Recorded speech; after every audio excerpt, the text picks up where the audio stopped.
Hi, welcome to BeerDisciples. I am Ross Quintana, and this one over here.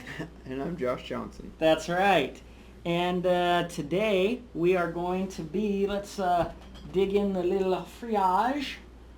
Today we are going to be doing a review on, what shall it be? Wait for it. Stone's new Pale Ale 2.0 Reboot. That's right. It's the refreshed version of their Pale Ale. And I had the original one, and it was actually quite good. And this is interesting because it says Modern American Pale with Mandarina Bavaria hops. So that sounds cool. I don't know that I've had those hops before. I don't know what hops they used on the original one, actually. I guess I could have looked it up if I wasn't so lazy. But the red light's on, so you get what you get. Anyway, so this is out of Stone. They do a great job on their beers. A lot of people look at their, Russian Imperial Stout and some of their big beers, and that's kind of where they're known, Arrogant Bastard and all this. And actually, I really like their just plain old IPA, their pale, like some of their stuff that just gets no press is actually pretty good. So we're going to take a look at it. RateBeer has this overall as an 85 and 87 for the style. I think the ABVs on this is 6%, and I don't know if I know what the IBUs are, what they tell me on the glass, but that's okay. It does say drink fresh, so I believe we're going to do that. So let's just crack into this baby and see what we have. Now we go to the chest, the war chest here, and say, what do we want? Do we want the bourbon barrel wood opener? Do we want one of these bullets? It's either free or beer. I think we're going to go on this one with our BAM BeerDisciples. Yeah, 50 caliber bullet, because I open a beer like a man. Shouts out to bulletstobandages.org, who hooked me up with this really cool beer opener. So let's crack into this thing and see what happens. So educate me on drink fresh. What drink fresh. Don't drink as opposed to opening it and letting it sit here for an hour. Well, as opposed to if you bought it at a store where they have it right by the window and the sun's ruining your beer and it's old, these beers are definitely better if they're bought fresh. It says right here, nice thing that Stone does, enjoy by 7/8/15. So a lot of the brewers who are putting when you should enjoy it by or when it was bottled, especially when you get into light beers and IPAs and stuff like that, if the hops are dying, you're not going to age an IPA. It's not going to be a good beer. So things like this that are even maybe a little lighter and stuff, you want them fresh or you're not having the same beer. So anyway, let's get to the pour here. We'll bam, see what's going on inside there. Ooh, kind of double cascading action there. Go ahead and let yourself get a pour on there. And bam, look at that color. So, looks pretty solid. I'm going to scooch forward. What's up? Looks like a nice color. I mean, you get a little copper, clear kind of color on that. And look, you can see me through the beer. Whoa, it's a fun beer. My head, it's so big. Look at the big brain on Ross. Okay, so let's go to the nose and see what happens there. The pour, to me, for this small beer was actually pretty good. If I had to give it out of 5, I'd give it probably a 4, 3.5, 4. I mean, it's above average because it had kind of a two-tone pour, and it's a little darker color than I expected. Head looks like it's it's soapy, but it's kind of clumpy. It looks kind of like looks like when you get a root beer float and you kind of get that center chunk. How you see in that. So the bubbles lacing's kind of tight. So let's just go to the nose. So that's interesting. Yeah, it is. I mean, it's a little bit of fruity notes, but... Yeah, but it's a lot darker smelling than I would expect. It's a lot more. Yeah, I mean, I got to let some of it work through. It's got a kind of an odd smell a little bit to me. It's got kind of a straight up kind of beer. It's got, I want to say, a warm beer smell. Yeah, it does have that. You know what I mean? Like you got a beer that's there. been sat out for a while and you go back and you smell it and it kind of smells like that. Don't know if that's a good thing or not. I can see the little kind of tropical notes that are peeking through there. Yeah, So, it does surprise me. They usually come right out and hit you. And not a big nose on pretty, this. You know, I'm going to give it a 3 because it's kind of like hard to kind of grab the nose off of this. Let's go to the taste.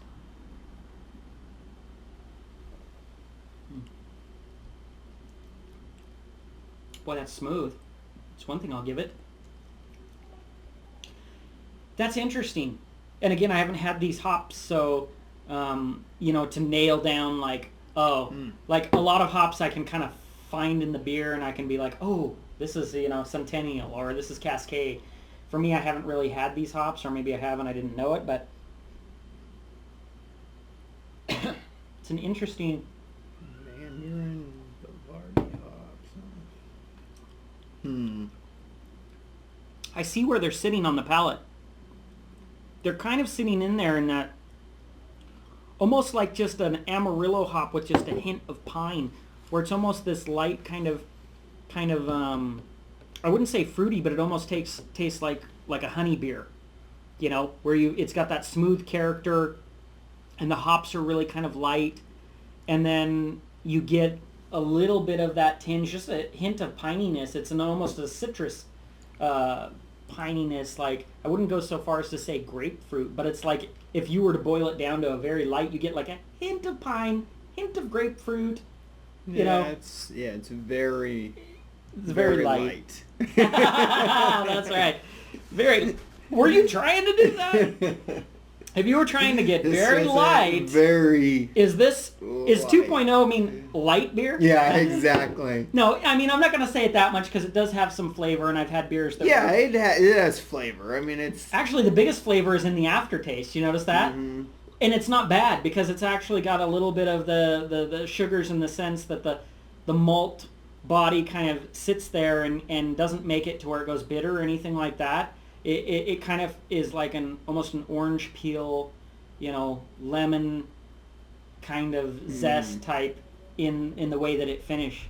And it's very smooth and easily drinkable. I mean, for flavor, I'd give it maybe a 3.5, only because it's, to me, not going anywhere really like that differentiates it. And if it is, it's just kind of limping there. So I don't feel that, you know, I mean, yeah, I it said with what kind of like barbecue food. It calls it fair food. Fair. Oh, yeah. Yeah, it was like, oh, you know, have this with a burger or something like that. Yeah. And I can pizza. see that. I mean, and I actually can because it's not so overwhelming. And that's kind of where I would grade it. It's just like, I guess it's just I'd grab a 6-pack and you're like, okay, it's drinkable. I could see having this with, for somebody who's used to drinking like light beers or something. You're like, yeah, here, this gives you a little. If you're coming from macro beer or even kind of coming up through like say Sam Adams or something where you're kind of in between kind of craft and macro, like this is going to be a great introduction for people who maybe it's an IPA like is too much for them. Well, it's kind of a great middle road. All your buddies are still drinking Bud Light and you're drinking craft beers. You're like, here, it's a compromise. When we drank Sam Adams Summer Ale, I felt like, okay, this is like yellow water to me. This is a step above that, but it's not so far past that in the sense that it's very drinkable, but not. And it's mildly flavorful. Yeah. I mean, if you told me that this was a session ale that had a bunch of flavor, I'd be like, well, that's a pretty good session ale. I don't think it's trying to be a session ale at 6% ABV. So if you told me this was a 4% ABV in a session beer, I would be like, hey, cool. You know, you did a pretty good job because if you can taste it and it's decent. So I get it. Yeah, I think that's where it sits for me. For me, I'm going to say I think Beer Advocate gave this like an 82.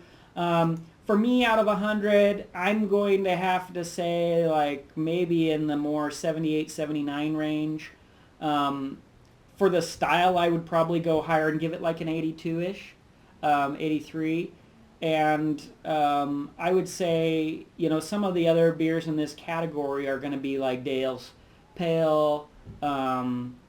There's Sierra Nevada's Pale, which is, I think, better than this maybe. I mean, more of a flavor profile. Same with the Dale's Pale. So it's definitely on the lighter side. But again, there isn't one in the category better than the other. It's like, what do you like in that category? Because in every beer category, you've got like a variance of, well, how do you like it? How do you like your stout? Do you like it really roasty or more malty? Do you want it to be, this big or this small? Within those ranges, there's different places, and so everybody has to find their own place. So one person could say, oh, that's horrible, that's weak sauce. And another person could be like, that's why I like it, because it's weak, because it's just perfect and it's not overwhelming. So I'm going to say, check it out. If I'm rating this, I would give this, I'm going to go with a B-, because to me that's about where, is it a C or C+? No, I think it's a little better than that. I mean, I respect Stone and what they're doing. Is it a beer that I'm going to go back to because I just remember it so well?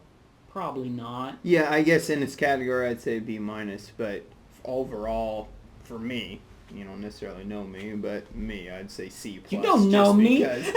Just because. Why you get all gangster on me? It's all right.